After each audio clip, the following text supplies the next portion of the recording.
All right, let's get our Facebook folks in here. And we got spinning wheels. Spinning wheels, 1 and 2. All right, give it a second to breathe, and we are good to go. Welcome in. It is Tuesday night, November 22nd. Happy pre-Turkey Day. And I am Nick Kendell, once again joined by Scott Kennedy. Scott, we're doing a little morning and evening special today. How you doing? Yeah, we had Broncos for breakfast. Now we'll do some Broncos for dinner. But, it works out because things got busy today all of a sudden since you've last seen us. The Broncos and personnel have been really busy. So glad you're with us tonight. Yeah, absolutely. It's Broncos do have some moves going, and we're still going to talk about the ramifications of Melvin Gordon, and maybe start to peel back that onion that is the draft content that keeps on giving us now that we have the 49ers first round pick. Unfortunately, the 49ers look like a heck of a team in a NFC that outside of the Eagles team looks really vulnerable right now. I mean, God, wouldn't be shocked at all if the 49ers go all the way to the Super Bowl. But yeah, how have you been, Scott? What have you been up to since I saw you last, 10 hours ago? Yeah, I don't know. We're a little workout. Had to take my old dog to the vet. He may have torn up his other knee, and he's to the age now where it's like, listen, just mask the symptoms. I'm not having him go through another ACL surgery at 10. So It kind of sucks. Yeah, well, I'm really sorry to hear about that. I know that you love your German Shepherd out there. We both love our big dogs. We also love the chat coming in here, saying hello to some folks. Josh Alvey coming in saying, "How did I know he was going to be salty at fans because he has butterfingers?" I mean, what an unfortunate stint. Melvin Gordon in Denver. He did have some solid years as well, but it was always marred by mistakes and just coming up short. Saying the wrong thing on social media, the fumbles, of course, as well, and going up against Philip Lindsay, people taking offense to that, and then getting drafted around Javonte Williams. But let's be real, his play dropped off tremendously this year. I think his yards per carry dropped off by almost a whole yard, or I think half a yard to a yard, and the fumbles were too much anymore. So he's sayonara. Went through waivers today. Nobody claimed him, so he's a free agent. Somebody will pick him up probably before the season's over, but sayonara to Melvin Gordon in Denver. You know what's interesting is you mentioned that, Nick, and he was 3.5 after 4.5 last year, but his career yard average starting back in 2015, this guy's been around a while. Yeah. 3.5, 3.9, 3.9, 5.1, 3.8. I mean, it's kind of who he is, isn't he? Yeah, pretty much. I mean, the efficiency dropped down. I also would imagine that his explosive rushes dropped a bit this season, and it wasn't just everybody's going to get upset about the fumble as well, but it was his pass blocking this last week as well. He let a few leaks get through that, just considering he's the best pass blocking back they have, unacceptable. So sayonara. Not wishing him any ill will personally. I know a lot of Broncos country probably doesn't agree with that, but it is what it is. Sayonara is right. Sir, fumble a lot, needed to go from the Jewish Kabbalah Dave. Thank you so much, JKD. We appreciate you coming in. We got Two-Face777 coming in saying, I'll be honest, here I defended him last year because he had a good year, but dude needed to go. Not the only problem we have, but definitely a problem. Yeah, I was very much fine bringing him back for as cheap as he was. 1 year deal. I wasn't ready to give Javonte Williams the full carry load, but once Javonte went out and with how many fumbles Melvin had, and just like some of the comments too, it's like, yeah, I guess it happens. You can't have it with the margin so small on this team. Maybe he's a little bit of what's the word called when you blame somebody else? They said scapegoat, but again, a scapegoat is usually somebody who is almost martyred. They take the fall for somebody else. He deserved it. I mean, yeah. So I can't say he's a scapegoat. It may be a little bit of a distraction, but a scapegoat is, hey, look, squirrel. Yeah. Nathaniel Hackett or Tyree Cleveland getting cut. Because the offense stinks. That's a scapegoat. Yeah. But this one was deserved, and Two-Face 777. We're right there with you. Nick and I shared a mind on this. I'm like, he had a good season last year. 900 yards rushing. Probably close to 1,400 from scrimmage. I have to look up his receiving yards. He only fumbled 3 times. You just happen to remember him, and they when you've got that, oh, look, he fumbles, you remember them every time. They stick out for you. So he had a good year last year. He was a very productive back. The contract was probably more than you wanted last year, but bringing him back, if you could have gotten that same production this year for $3-4 million, great. Yeah. But it was, you're looking at two more defenders right here of, hey, Melvin Gordon's a good player for this team. But by week 3 or 4, we were both like, this guy needs to go. He's got to go for his sake, for the Broncos' sake. It's in his head at this point, and it's time for a fresh start for everybody. Yep. 100%. So it'll be interesting to see what happens next. Did see that a lot of the Broncos players posted on his Instagram about how much they're going to miss him. I think it was Cortland Sutton today interviewed saying how's the general vibe of the locker room after that, just saying it's sad. I bet you they're sad in there. They're sad for a lot of reasons. And you did mention, he's not really a scapegoat. He deserved to go with the issues in pass blocking, the fumbles. I mean, at this point, I think if Javonte Williams didn't get injured, he would have been gone before this release. But just, once you lost Williams, it was hard to move on from him. But maybe it's not a scapegoat, but I do still think it's a little bit, oh, look, squirrel, because this comes prior to Nathaniel Hackett and potentially George Payton as well. So I think that it's a prerequisite for the buck stops here, moving up the chain here. Okay, we got rid of Gordon. Okay, you lose to the Panthers now. Let's say you put in somebody else and they fumble the ball. Okay, coaching staff here. And you made up a point here. I want to say hello to some people in here. But one thing I wanted to say real quick, I was going to tweet it today, but it was too long of a thought to really hash it all out. So Melvin Gordon, last year, 4.5 yards a carry, much more efficient. This year, he took a massive step back. Russell Wilson, not in Denver last year, but has taken a massive step back. Cortland Sutton, I think overall, taking a step back. The offensive line, taking a step back. What does that all point to? What's the common denominator here? The coaching. Coaching, the development of these guys, the scheme, not being put in the right spot, not being prepared the right way. Because I'm a believer it's Jimmy's and Joe's versus X's and O's. But when you have this many players with a baseline that has been set over their career norms, and then you have a massive plummet, that screams coaching incompetency. And for, we say that a lot, and I really mean it on defense, but you've also heard me say that, quarterback, especially college, not necessarily, but you see it at the NFL when it's this bad. It's usually not this bad at college because in the NFL, because these guys have ascended to the highest league in their profession. But I'd rather have the coach than the player typically on offense. I'd rather have a guy that knows how to scheme guys and the offensive line coach. I mean, Alex Gibbs, Terrell Davis, God bless him. These running backs, would you rather have had Terrell? I mean, this might be a loaded question, but would you have rather had Alex Gibbs or Terrell Davis? Terrell Davis got it started. So everybody's like 2,000 yards rushing, but then it was plug and play after that. The scheme kept churning out these big time rushers. Terrell Davis is great. Don't get me wrong. Hall of Famer. The scheme the Broncos put together was turning running backs. You were going to be successful. I always look at Oklahoma. The Oklahoma Sooners were churning out 5,000-yard passing quarterbacks every single year, and they were okay. They were okay as far as passers go. You know who else is okay? Andrew Lampy coming in with some stars. Says, howdy, y'all. Seen a lot of hate, Peyton hate, but unless you were against the Russell Wilson 3 pickup, it's all armchair hindsight. Yeah, Andrew, I agree with you. There's only a few moves. There's two things I've been critical of at the time and in hindsight.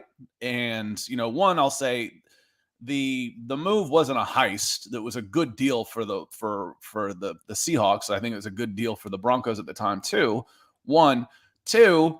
With 2 years left on his contract, it was affordable. I didn't think there was any reason to rush to re-signing someone to $500 million or $250 million before they get to know each other a little bit. Make sure this is a right fit for everybody, for Russell Wilson, for him, and 3, the offensive line.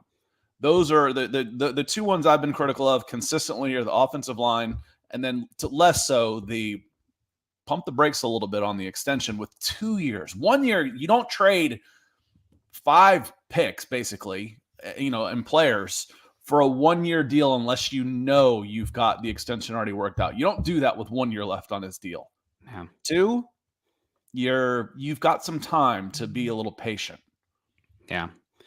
Absolutely. Let's say hello to some folks in here. Thank you so much for the stars, Andrew. Jay Kozad. Melvin was consistent. He fumbled in his first game as a Bronco. He fumbled in his last game.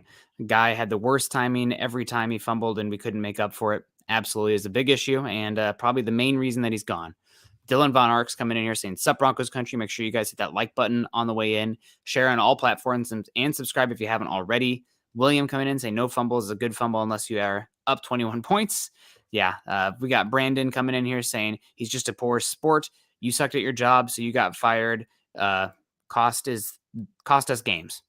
I mean, he's gone. So he's been held accountable, maybe a little bit too little, too late. But I think it's really emphasizes how much the Broncos were done with the fumbles and the issues, considering it was in tandem with Chase Edmonds going on the IR. Like Gordon probably wasn't going to see the field much this last game, especially after the fumble, but you only had Latavius Murray. You only had one other healthy back in a game where your offensive line, two of your offensive linemen are banged up, and you can't just drop Russell Wilson back 50 times a game or he's going to get killed. And he's dinged up too. So you kind of had to lean on him in that one. And now Edmonds is on the IR. You don't even know who your second running back will be. I guess it's Marlon Mack. Could be Divine Azigbo.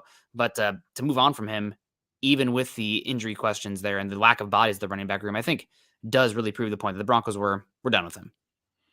Garth Knight coming in green. Garth was super busy last night with the super chats and getting started again tonight. Appreciate you, Garth. He says, to me, Melvin Gordon was 30% the problem. Injuries are a big percentage, but interested to see what y'all would give injuries regardless of them being inevitable. I think there's for me, Melvin Gordon, I think probably, was, and we left him off, him putting the ball on the ground in critical situations. We actually didn't include that when we were talking about the big chunk percentages. It's coaching, though. They keep putting him in that position in those situations. I mean, the fact that he's out there that's with the coaching and administration, right? Yes. That goes into that. Yes. That goes there. Why is he there? Well, he's in the tank package and he's been scored a lot of touchdowns for us. Okay. But Russell Wilson, his play has been part of the problem. The coaching and team makeup with the lack of the offensive line and the injuries. Those are the big ones for me. Split those up however you see fit.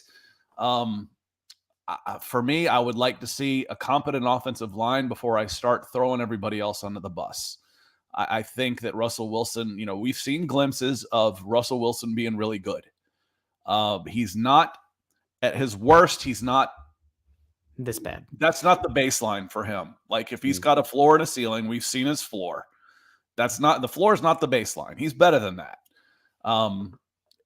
Let's see what he can do if he can get a competent offensive line in front of him, because Russ isn't going anywhere, y'all. He's here for 2 more years, 2.5 more seasons. Whether he's playing is another story, but he's going to be a Denver Bronco at least until 2025. Yep. We got Mark Linden mode. Howdy, Nick, Scott, and Broncos country. Broncos for supper. We got Brad D in the house. Good evening, gentlemen. Good to see you. Mike S, Alabama, engine in there. Maybe they'll get a shot. We're seeing. We got Frank Hernandez coming in saying, hi, guys. Fumbling, clown fumbles, his words while fumbling out the door. Bye, Felicia. We got Michaela Parker. Haven't seen Michaela for a bit. Always good to see you. Saying hi, family. Last night, so welcome back. Good to see you, Michaela. We appreciate you coming in. And she says much love as well. Kathy Lund, talking about much love, says, don't let the door hit you on the where the good Lord split you, Melvin. Yep, he's on his way out. We got Lawrence Rivera saying, what's up, guys? I definitely hate Peyton. He's just always puppet and did all his dirty work. I don't know about that. I don't know if he's Elway's puppet or anything like that, but you have a right to be angry about it. He doesn't work for Elway. I don't get that one, Lawrence. He doesn't work for Elway. Elway stepped back and was basically gone. Yeah. He's not getting on the phone saying, what do you think I should do? I think every time you've bought a jersey, he's gotten rid of that guy. So do not buy a Pat Surtain jersey. So there's some personal in there. But there's I could run through 10 moves I've liked against the 2. 1, I had a big question, and then 2 with the offensive line, I didn't like. So the balance is still in his favor right now, but it's leveling. The Nathaniel Hackett, hire, the big contract extension, and the trade is blowing up. Those are big ones right now. Those are coach killers. Those are GM killers if it doesn't turn around. Yeah. Yep, it's those are ones that are rough, and I've starting to see some sentiment in Broncos country about people are already over Russell Wilson and to start building this team for the next quarterback, like after Russell Wilson. Which, sure, if you have the fan perspective, that's maybe something you can have that take. George Payton's not going to do that. George Payton has to. He's on the next year, get it right with Russell Wilson, or I'm out of a job track right now. So it's not this 3 to 5 year building plan. It's get it right on track for next year, because otherwise we're going to see new front office in there. I would imagine. We got $49.99 coming in from Fa Okugadu. I'm sorry if I mispronounced your name there, Fa. But we appreciate you. That's a big time coming in and saying, hello, guys. Caught you guys after the show this morning. Happy Thanksgiving. Happy Thanksgiving to you, too. And can people stop saying fire Peyton? I agree with that. It's too early, but we're keeping a list. Some of the wrong decisions are starting to add up, but he's got time to rectify it. Peyton is not going anywhere just because he gave Wilson that contract, which was universally lauded. Peyton has been a good general manager for us. That's the unfortunate thing about the general manager. We can say that the moves were good at the time, but you are going to be judged on how it plays out rather than you have to be a good forecaster and be better than those people. Like people will clown. I'm trying to think. There was a draft class a few years ago where people made fun of, might have been the Seahawks or somebody, like, oh, this is not a great class. They're drafting guys way too early. And then the guys they picked ended up being overperforming their draft slots. Like, well, maybe they knew a little bit more than what we knew on that one. So I agree with you overall. Most talking heads, including myself, like, oh, good trade. Get him signed underneath the mega deal that Herbert, Lamar, and Burrow are going to get before those come through. Great. But if I was in that position where Peyton is right now and I made those exact same decisions, I would deserve the criticism because of how it's played out. But I agree with you also 100%. It's not time to fire him yet. He gets, for sure, this next offseason in my book. Got to get it back on track, though. Yeah, Fa, we're don't grade in hindsight. We can say, listen, we'll remember. I remember what I said. I'll tell you what I said. And yes, I thought that the deals were good, and we're not going to go back and say and regrade in hindsight. If we miss, we miss. Well, like I said, who are we accountable? Well, when y'all are dropping supers and showing up every night to support us, we're accountable to you. And if we're wrong, we'll say we're wrong. But again, as Nick said, even if it was thought of as a good move at the time, you can only get away with so many of those. Hey, this looked like a good move, but it failed miserably. We can't fail anymore. It's time for a change. That will eventually happen. James Moss coming in, $5 super, saying, we all want to be armchair coach, general manager, owner, quarterback. Is this team fixable? Having a hard time seeing it with what's happened the next 6 years. I mean, Scott, should we give him the cold, hard reality of it, or do you want more of the glass half full? I think it's fixable. I mean, I do. We all want to be armchair coach GM. Is this team fixable? Yes, it is. And I believe that an overhaul of the offensive line at positions that aren't that expensive. If I can fix the interior line, which, again, you look at free agents, and I think there was only a couple guys that were over $4 million. I can spend $15 million on my interior line and maybe add 2 middle, day 3 draft picks and have better competition and more competency on my offensive line right away without having to spend a first-round pick or need to blow all this money on free agency. Part of the reason you're in this place is you spent all that money on Graham Glasgow. That was a miss. That was a big miss. His money comes off the books next year. You could get 3 guys in for what you'll save from Graham Glasgow who could come in and play better, and compete. And hopefully you're not signing guys off someone's injured list. Yeah. I know that's a crazy thought, but let's sign some healthy guys. The dark reality is that this Broncos team is always going to be in an uphill battle as long as number 15 is in Kansas City, and you can build the team around that. But the path to relevancy in the Super Bowl is that much harder because no matter what, every single year you have 2 games against Mahomes, and the path to the AFC goes through Kansas City as long as he's there. So that's the unfortunate reality. This team can get right. You can build competent, competitive teams, even when you have a superstar quarterback in your division. Forget that. The best quarterback, best player in football, most valuable player in football in your division.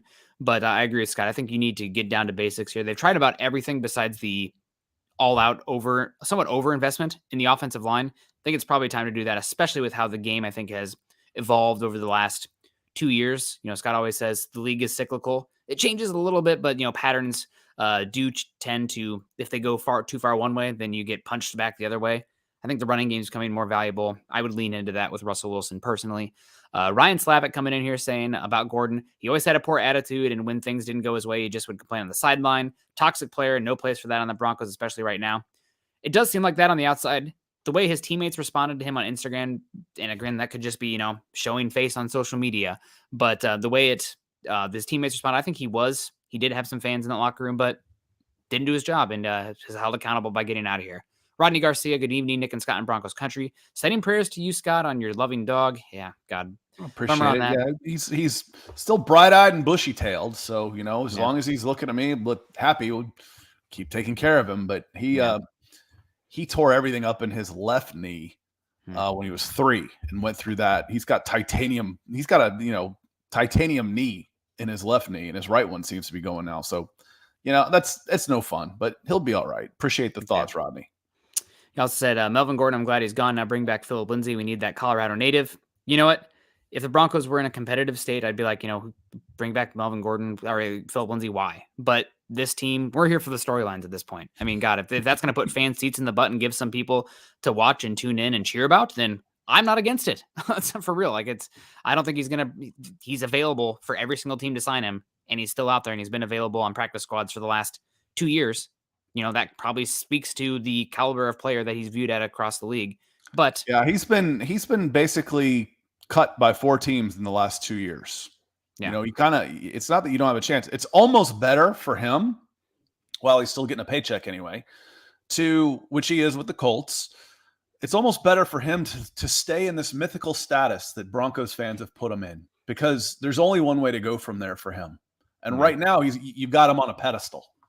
And he can stay there. That's a good spot for him while he's still making money, because the reality is he's hasn't been a productive running back in this league for almost 3 years, and he's been cut by 4 teams. That's the reality. So leave him up on that pedestal. That way he doesn't come crashing down. I think even if it's comes out this year and gets a few carries, people will still cheer and love him, and God bless him for that. I'm happy for him. We talking a league of their own. I know my job here is to come out and wave my little hat around and say hello. He's too young for that. He's earning a paycheck in Indianapolis behind Jonathan Taylor, and they got another guy that they traded for, and I don't remember who it was, but he's been available several times for several teams, and he keeps finding his way to practice squads. Limited player, but I'm for it at this point for this season. Michaela Parker 999 saying, bye Felicia. Oops, I meant Melvin. Sorry. Merlot, such a crime. Oh man, this is all the entendres here, but talking about that. We appreciate you, Michaela. We got FA. Michaela's drawing blood on this one. God, spilling a little red wine. Guys, how are we so bad? Even the Lions have a better record than we do, with a coach that wants to bite people's kneecaps and Jared Goff. Sorry, I have to keep it light. The Lions have probably invested more in the offensive line over the last 3 years than any team in football. Do they have, is it 4 first rounders on that offensive line right now? Didn't they take Penny Sewell? They have Penny Sewell. They have Frank Ragnow. They got Taylor Decker. I think one of their guards, I think, might also be a first round pick.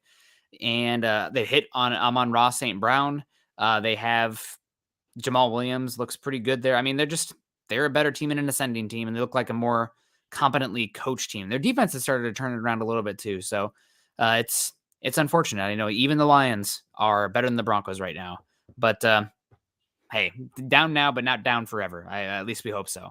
I feel like there was another super chat coming in here. Scott, maybe if I missed one, you can let me know, but I'm going to pull up Melvin Gordon's post on here. He posted on Instagram today talking about leaving. Let me click on the actual photo here first. Great live television here for you guys. Yeah, while you're digging that up, I'm gonna hit Bugs here. It says, how can you fix a guy that takes a penalty instead of keeping a sack? And that's the elephant in the room, Bugs, is if Russell Wilson cannot play, then this team isn't going to reach the heights that you're hoping. You're counting on getting an 8-time Pro Bowler who's playing at least close to that level. That's why you spent all of the money. That's why you spent all of the draft picks. That's why Shelby is in and Noah Fant and Drew Lock. That's why they're in Seattle. you need to get something out of him because you're married to Russell Wilson or a rookie or 1 year vet for $1 million for the next 2 seasons. So that's the elephant in the room. Can this team improve? Yes, I believe they can. I believe with a competent interior line, they improve rapidly. But we'll see. We'll see. I think we're going to get a chance to find out, Nick. Yeah, next year's going to be a big season. They don't even have to. I mean, they do have to make the playoffs, but like it's really not going to be harder to put out a better product than we've seen this season. You hope, God, we keep. I'm not going to guarantee anything, but you would hope so.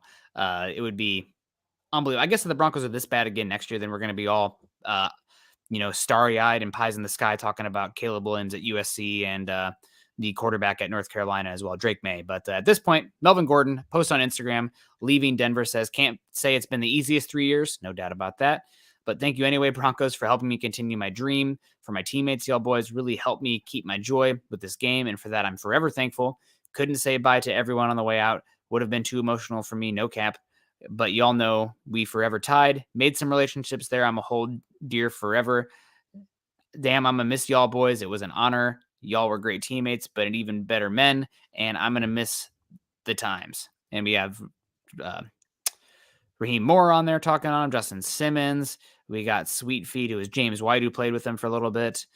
We got Baron Browning talking on his thing, Virgil Green, Cortland Sutton, Noah Fant, KJ Hamler, Mike Purcell, a lot of PJ Locke. So a lot of former teammate, Danger Russ Wilson saying, love you 25 forever. So teammates, at least on the surface here, posting on Melvin Gordon's Instagram and saying they're going to miss him. Did we see the other part where he took a shot at the fans for being mean to him? I'll pull that one up over now. That part. Now I'm gonna the part that he said right there. Or you talking about the joke, the meme that he posted? It's the meme that he posted. That's all part of it. I'm on it. Yep, he posted that on his story. I'm going to bring in this question here because Patrick came in. I was drinking my Lion coffee this morning. He says, I read an article saying we could trade Wilson for Rodgers in the offseason. Whoever wrote that, scratch them off of your list of reading people for the rest of eternity because that's insane. Russell Wilson's got an $80 million cap hit, dead cap number.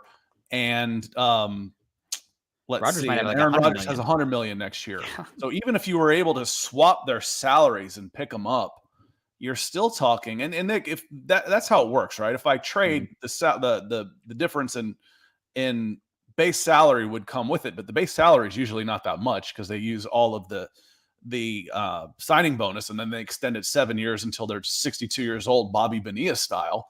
Mm-hmm. But it would cost you $100 million of salary cap space to have Aaron Rodgers. It would cost them $100 million and change to have Russell Wilson. That's insane.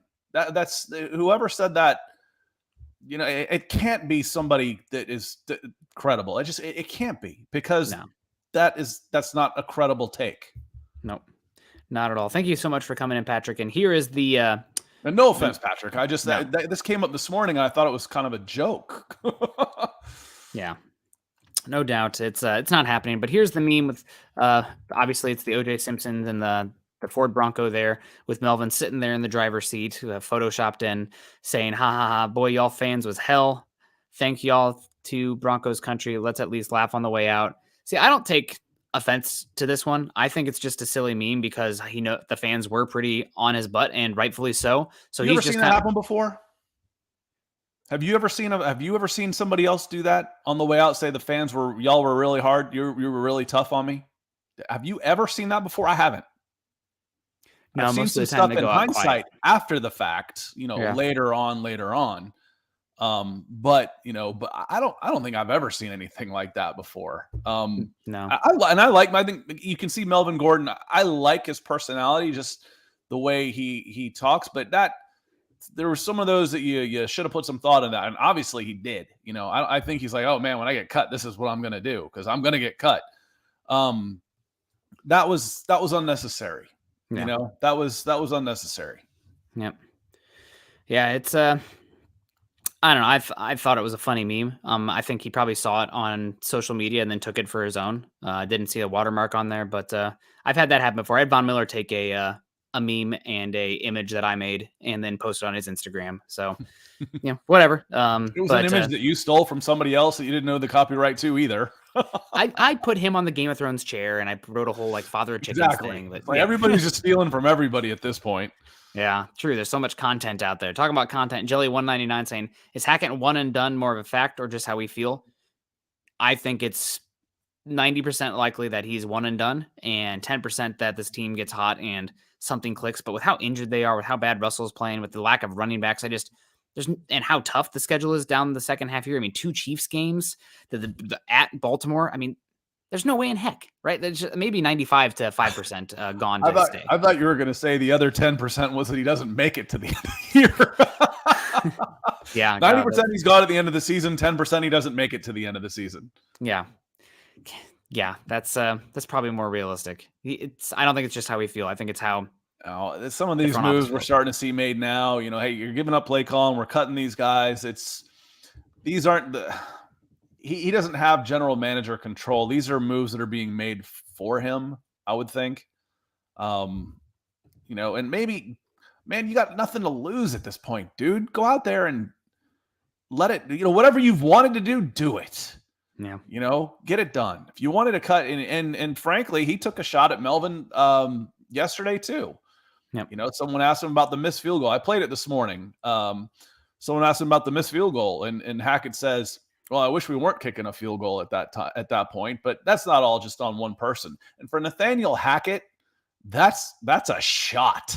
I mean, this is howdy doody up there with a big permagrin on his face, who's so happy to be here that he's, everything's the best day in the world. We're going to evaluate that shot. That's a shot. Yeah. He's feeling the heat.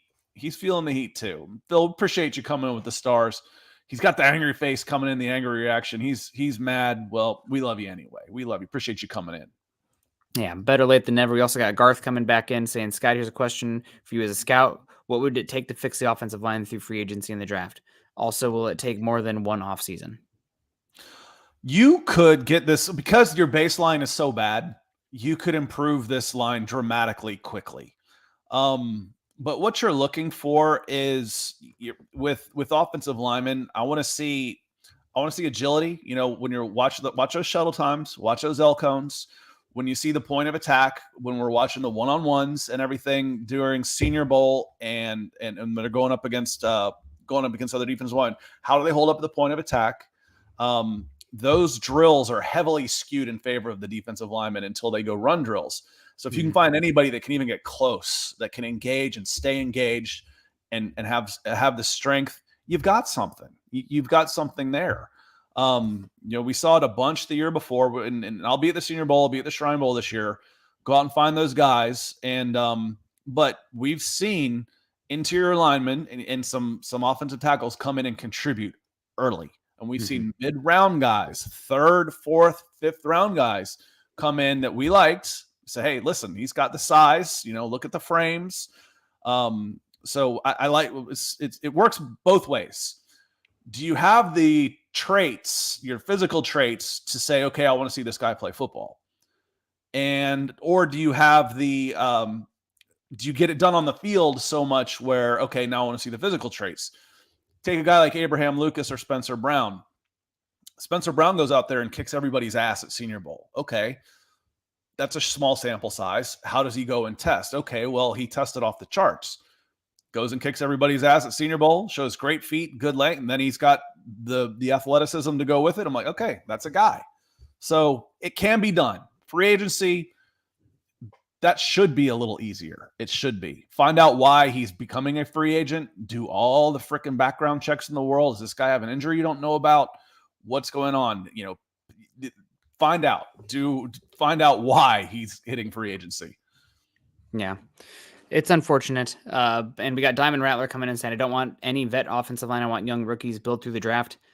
We talked about this earlier, Diamond. I know we've had conversations on Twitter about this, but George Payton isn't going to be operating in the how do we build this for whoever comes after Russell Wilson. He's going to be building with, we need to salvage this team and make a playoff push next season. And with only one pick in the top 64 of the upcoming draft, you probably cannot put your eggs all in the offensive line basket in the draft and expect to have a better offensive line than you had this season. Might even be worse, honest to God, which would be crazy. But if you're talking about 1 first-round pick and then 2 third-round picks, you only use 2 of those in the offensive line, that it might even be worse next year, honest to God. So you probably are going to see the Broncos make a move in free agency to get that, more of a known quantity. And you talk about the offensive line, improving it. Broncos have been very close a few times, unfortunately, and just missed. They took Dalton Reisner at pick 41, 4 drafts ago. Excuse me, he's going to be free agent 4 drafts ago. Pick 44, Elton Jenkins, all-pro left guard to the Green Bay Packers. You have one of the first picks. Funny how the good teams end up making picks like that, isn't it? I have another one. Same thing, offensive line. You take Netani Moody. I think the first pick in the 6th round, or your first pick in the 6th round, the very next pick is Michael Owenahue, who is arguably one of the top 5 guards in football from Michigan to the New England Patriots. I mean, I was going to say Patriots, Steelers, Ravens, Packers. Yep. Watch how they draft. Hire somebody from their frickin' scouting departments. Yep. It's unless you're the Raiders, and then it kind of goes to bleep. Even though they're beating us, we can still say that from the broader sample size. From Ziegler is over there right now. But this is Mayock, and this is Gruden's team on the field right now. This is Gruden's team. I won't even put it on Mayock.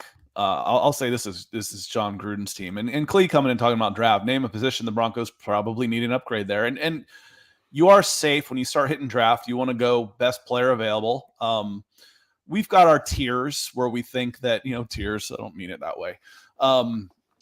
Tiers where we think this might be a little more important than the other as far as positions go. But you're right. You can there's in most cases, if you've got a phenomenal player and you draft him, you could use him at any pretty much any spot. It depends. I mean, where could you? Corner, because you got multiples. Wide receiver. You said tight end because there's not going to be used. I would not use a first round pick on a tight end because the value over on. I mean, we just saw TJ Hawkinson, who had a year and a half left out on his contract, and it was essentially a 2nd round pick with a flip of thirds when Bradley Chubb's missed half the games in his career, and he still gets a first with half a season. So I don't think tight end has the best. I like ROI. Dulcich. I like the early returns on Dulcich anyway, and I like Dulcich. So I would say the positions right now that first round I'd pretty much take off my board would be for sure probably tight end, probably safety, probably linebacker. Everything else, I think it's fair game. And I'm not the biggest proponent of taking interior offensive line or running back round 1 generally, but if you're picking with a playoff pick, playoff first round pick, I think you can kind of start to toss that out the board a little bit. Like I'm not taking an interior offensive line or running back in the top 10 pretty much no matter what. But when you're talking about pick, 20 to 31 this year, then at least I would start to at least consider it. Personally. So, but the point is you could use upgrades in a lot of spots. There's no, when you're playing like this, nobody's safe. Nobody's job should be safe. Yep. Yeah, 100%. I agree with you completely. And talking about the team improving, hopefully we had some improvements today. The Broncos made a couple moves today, announced some transactions here. Unfortunately, Chase Edmonds, not gone, but we hardly knew ye. Placed on the injured reserve after being traded for the Broncos with a high ankle sprain. Going to miss 4 weeks. It's possible we don't even see him play on the Broncos. I know a lot of Broncos fans were like, oh, we got Chase Edmonds. We got our value fast running back now. If he was healthy, that'd be great. But considering I think you can save $7 million moving on from him with 0 dead cap. I think it's probably more likely that he's not here next year than he is here, considering that's a lot of money for a. I didn't think Chase Edmonds dead cap came with. It doesn't. No. That's what I'm saying. Okay. Yeah. He was gone. Yeah. Be shocking if he was going to be a cap casualty, period. But you would have liked to have seen him some this year for sure. We'll get back to some of the transactions when y'all are coming in hot like this. You take priority. FA coming in says, so guys, question: if Russell Wilson flames out next year and we get a first round pick somehow, well, you'll have your first round picks back. Do we get a quarterback? I really like Caleb Williams out of USC, or is he coming out this year? If Russell Wilson is as bad next year as he is this year, quarterback is absolutely on the table for the 2024 draft. Without a doubt. Without a doubt. Quarterback is on the table. You'd have one more year of Russell Wilson's contract, but again, doesn't mean you got to play him. He'll be on the team. But next year you could, Oh, that would be after 2023. I'd have to look it back up, but I think he's got an 80 million dead cap number somewhere in that neck of the woods. Yeah, I don't think you're going to eat 40 million 2 years in a row. But again, I think we started the hashtag mothball Russ in here. I noticed someone taking my words and turning that into a hashtag. But yeah, he could end up being benched. He could be the most expensive backup in the league, and quarterback would absolutely be on the table. FA, absolutely. Yeah, Caleb Williams, obviously at USC, he's special. He might win the Heisman this year. I mean, they got the Notre Dame game coming up, and they got the Pac-12 championship, probably going to be Oregon. He puts on a show in those games. I mean, he's got a chance, especially with CJ Stroud's offensive numbers dropping off and Alabama falling off a tad. So interesting to watch him. Drake May at North Carolina.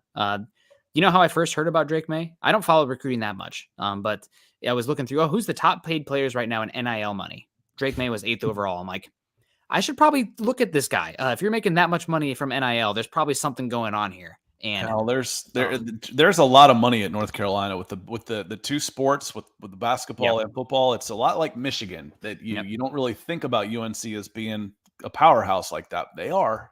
Drake May is really good. I'm also a big fan of the tools of Anthony Richardson from Florida. He's high variance right now, but he's probably the best athlete playing quarterback of anybody in college football right now. And if he returns another year at Florida, getting some NIL money, getting reps, he could be a really interesting one as well. And then there's Quinn Ewers at Texas, who's been a little bit up and down this year, but the arm talent is obvious. And I don't know how many people watched. There's a lot of fun young quarterbacks, but what a fun redemption story it would be if Spencer Rattler That's not that fun. He's a jerk. Maybe he grew up, Scott. People change. That's not somebody I rarely root against players. Yeah. I don't root against him, but man, not with a 200-foot pole. Well, you guys already had Chad Kelly. Yeah, you already had one that I put on at Scout when he was in high school. We put the label on him, most likely to get his ass beat by his teammates. That's Spencer Rattler. Stay away. Day 3, you needed a lottery ticket.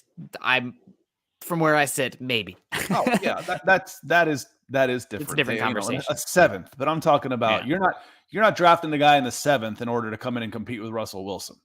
I mean, we are going to have this conversation this offseason, but Hendon Hooker just suffered an ACL. He's 25 years old. He could fall to day 3. That's your lottery ticket right there. You put him on the non-injury football list, so you get an extra year of control on him. I mean, that's one I would consider. Speaking of which, David Ojabo was supposed to play last week. Yes, I didn't look to see if he did or not. I don't know. The Michigan edge who tore up his Achilles in the Pro draft process and got taken in. I think he fell into the second round. Yep, middle of the second round. Considered a top 15 pick. Yep, he's back already. Good for him. Hopefully those Achilles can be rough. What's not rough? John Clay eventing coming in yellow. Says, evening, gents. Shannon Sharp said this week, if the Broncos had managed to maintain 19 points a game, they would have a 9-1 record. That one loss would still be to the Raiders. Hackett's historically bad offense must go. It's on the way out, John. I'm convinced. He's already been stripped of play calling duties. It's now Kubiak and Wilson. With Nathaniel Hackett overseeing things, it's already on the way out. So if it's not gone, it's going. Yep. And Rodney Cannon had the same thing here about taking Hendon Hooker, let him sit a year. You can also use the non-football injury list on him and get an extra year of control on him. So essentially it'd be his rookie season wouldn't be until 2024, which would be interesting to follow. Would be definitely a path if they like the intangibles with him and he's there day 3, then why the heck not? I mean, you're in a lottery ticket situation right now with this upcoming draft and you need to take more talent anyway because Brett Rippon is not a good enough backup. I mean, I think if you had a better backup than you do right now, Russell Wilson probably sits out a few of these games, but Brett's just, I mean, he's barely a 3rd string quarterback for the league average. That old thing has been baffling to me too. Why did he get elevated last year when you had no intention of ever playing him? The whole thing's been weird. Yeah. Garth Knight coming back in again saying, Scott, Ryan Slavic, and I are nearsighted for Josh Jacobs. What's your scouting opinion of him? He's a good back. He's had a lot of carries. I know you didn't ask me, but I'd be skeptical to pay a running back a big second contract. Yeah, I'm with you on that one too. What I liked about him was I thought his game would translate well to the NFL because he runs fierce. That was the thing with him. He has good size and he runs tough. I've said this a zillion times. If you take this statement out of context, I'm going to sound like a moron, but speed is overrated.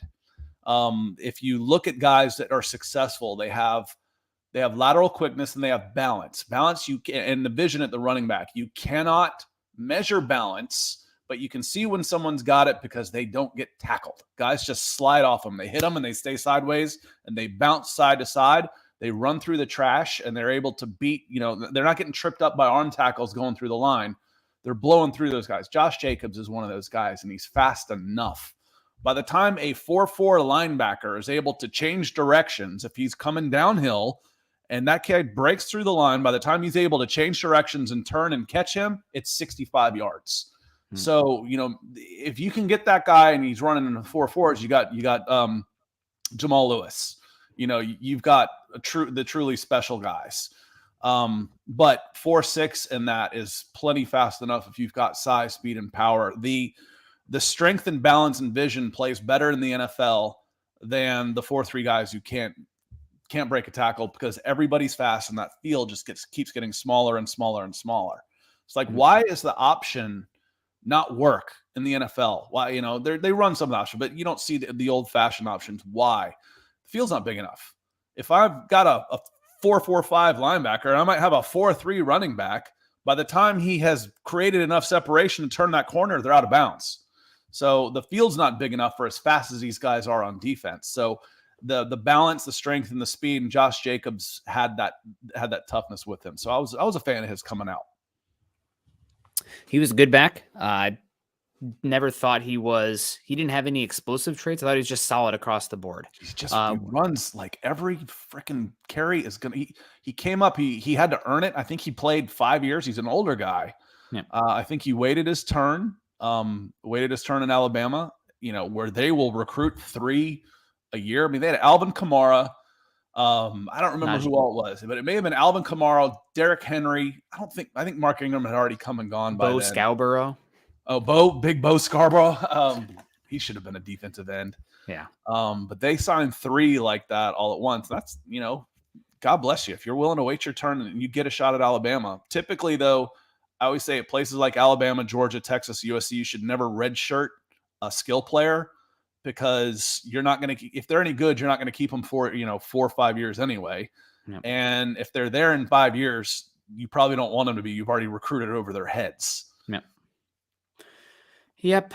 We got blowing on my mic there. FA coming back in here, man. FA is the sponsor of the show today. Thank you so much. Saying, can we fire Hackett now and bring in Tom Nalen or Mark Schlereth as our coach? Use the Colts experience and they actually know what a zone scheme looks like. This might be controversial. I know Broncos country really like to hang on to their known priors. But if I was George Payton right now, I'd be looking to go away from the zone scheme for this Broncos. You are 1 year into it, and the Broncos have immediately regressed back into running inside zone more than outside zone. And I don't think you have the personnel to do it. And I also think, biggest caveat here, I don't think it's Russell Wilson's best scheme. I think that with the way the game is going right now, at some point this offseason, I might actually even do a study on it.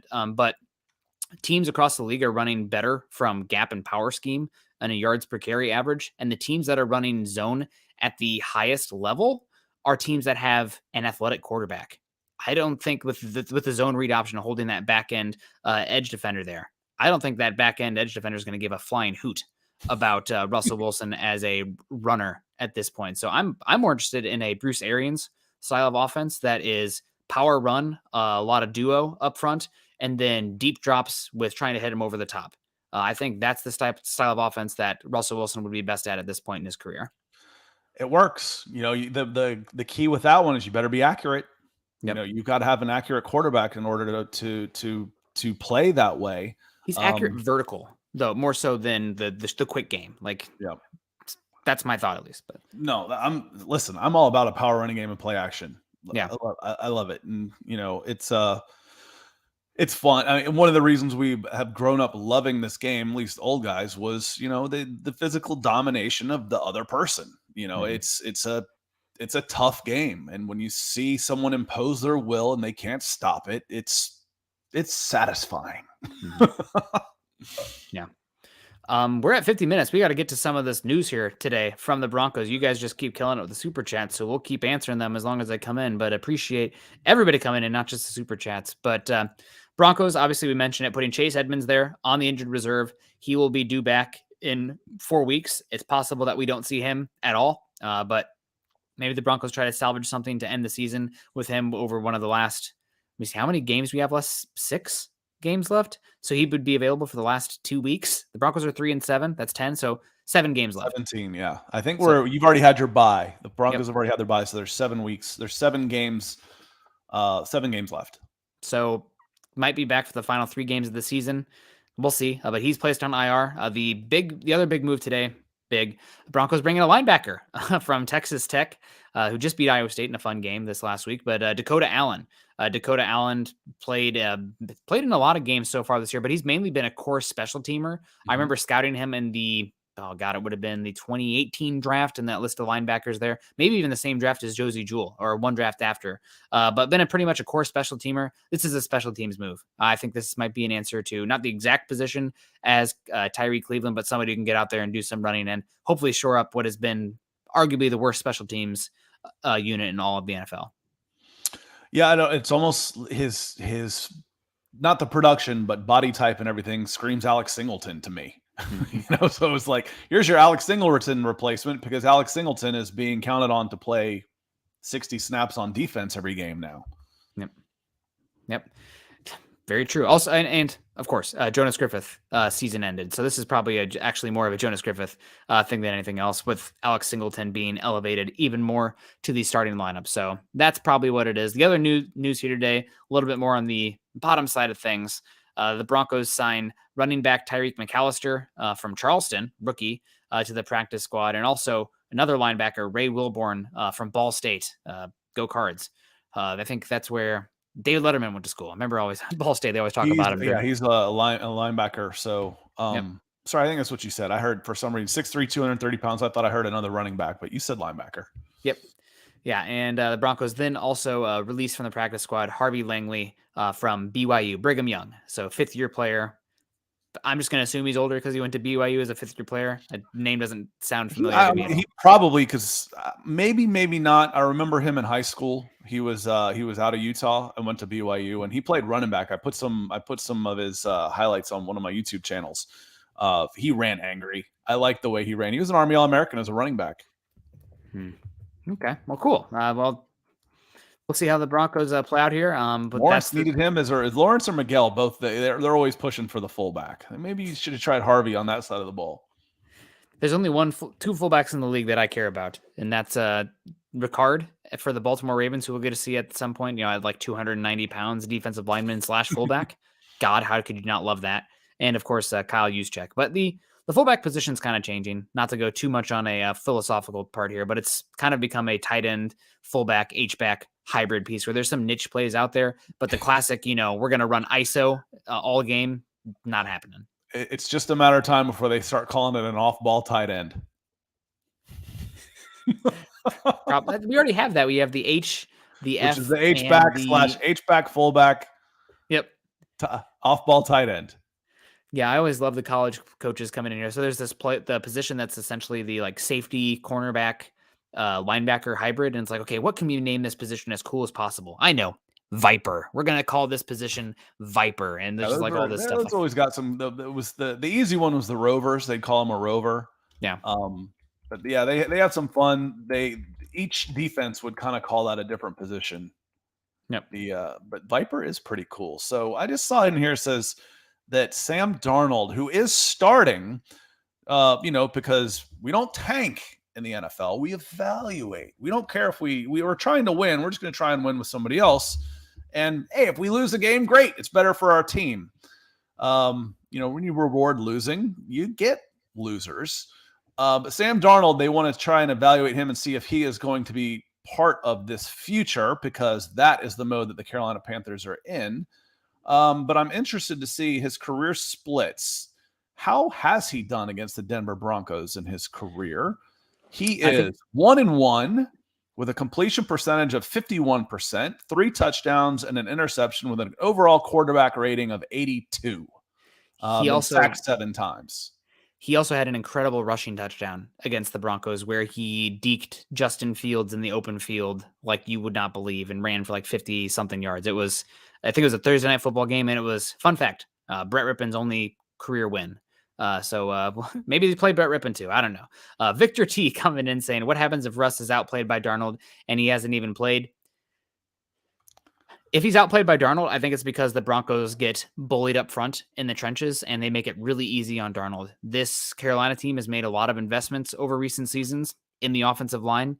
Bozeman's been playing well for them. They also they signed Taylor Moton, who's been a really good right tackle for them. And Ike Mekwanu, fourth overall pick in this last draft, a really good offensive lineman. So I think if anything, it's more of the Broncos are getting beat up front, and they're making it easier on Darnold. But if Russ is outplayed by Darnold, it's scary times.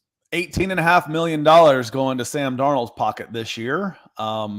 He is a free agent, so if he is outplayed by Darnold and plays semi-competently down the stretch, he might be able to fool somebody else into another big contract because he has, no offense to him, I was not a big fan of his. I watched him in high school at San Clemente. I watched him at USC.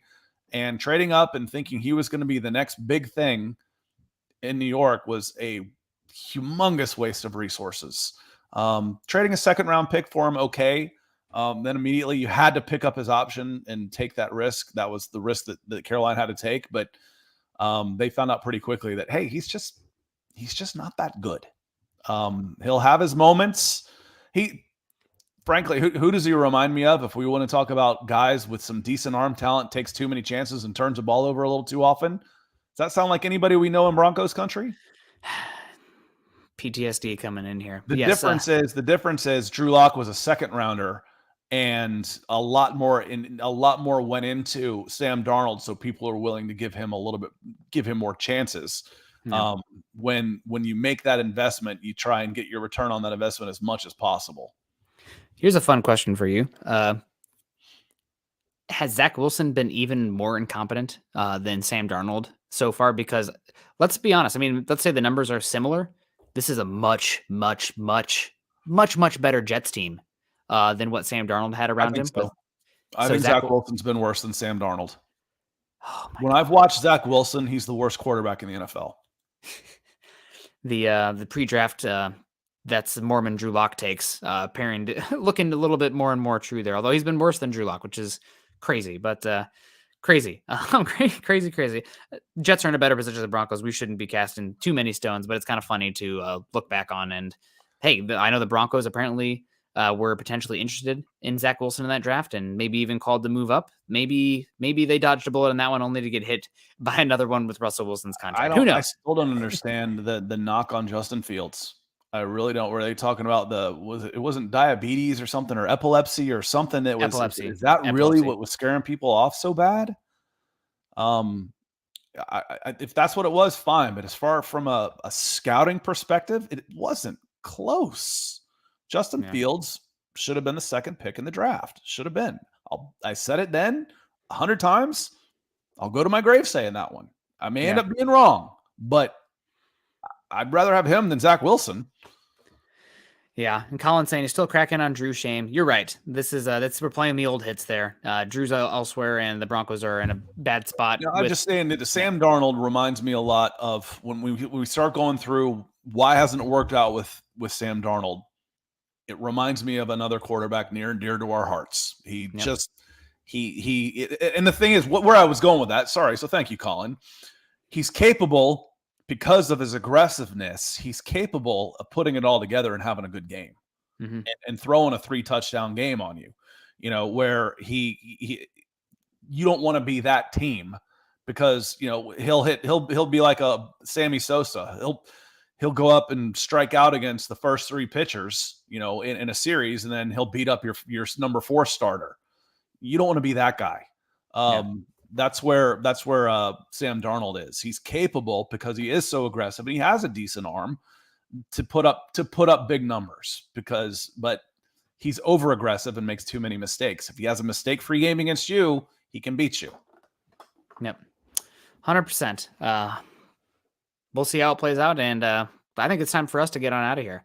We appreciate you guys. Man, crazy times in Broncos country with Melvin Gordon going out. How crazy the season has gotten off the rails. So many of the players that you expected to be on the offensive side of the ball to start the year now gone, injured, just teams falling apart. But 7 more games to see how it plays out, and hopefully it gets better. No doubt.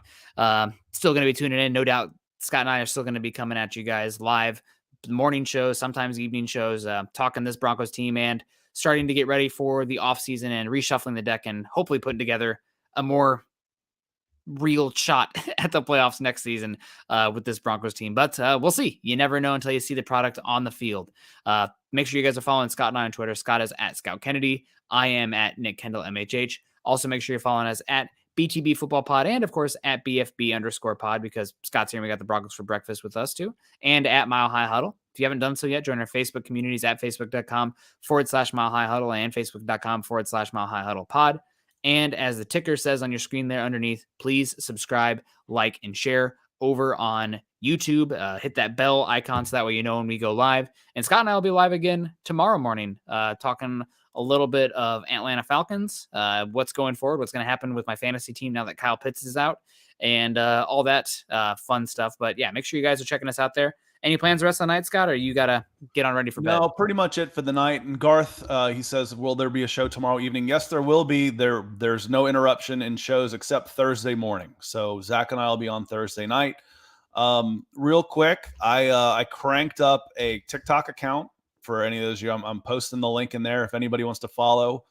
TikTok's a little strange. You get a lot of engagement without a lot of followers, where Twitter's exactly the opposite. You get a lot of followers and zero engagement. So if you want to give me a follow on that, I'll post stuff from our shows. I'll post stuff from press conferences, fun things I see.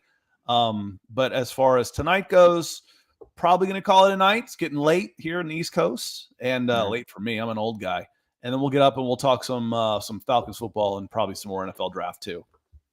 Yeah, absolutely. Well, we won't see a lot of you guys again for the Broncos stuff until after Thanksgiving. So you guys have a great one. Sorry we couldn't get to everybody's comments today. I saw a comment in here saying going to stop commenting because we didn't get to you. A lot of interaction today, and we try to get to any. If you have any questions, we can't always get to everything, but we appreciate you guys all the same. And the community in here is really what's making this show a lot more fun because the Broncos football has not made it as fun. Still a lot to evaluate, though, and excited to hang out with you guys all the time. We appreciate you. You guys have a great Thanksgiving. Enjoy your time with friends and family, and plenty to be thankful for in this life. As always, you guys continue to choose compassion and kindness. Go Broncos.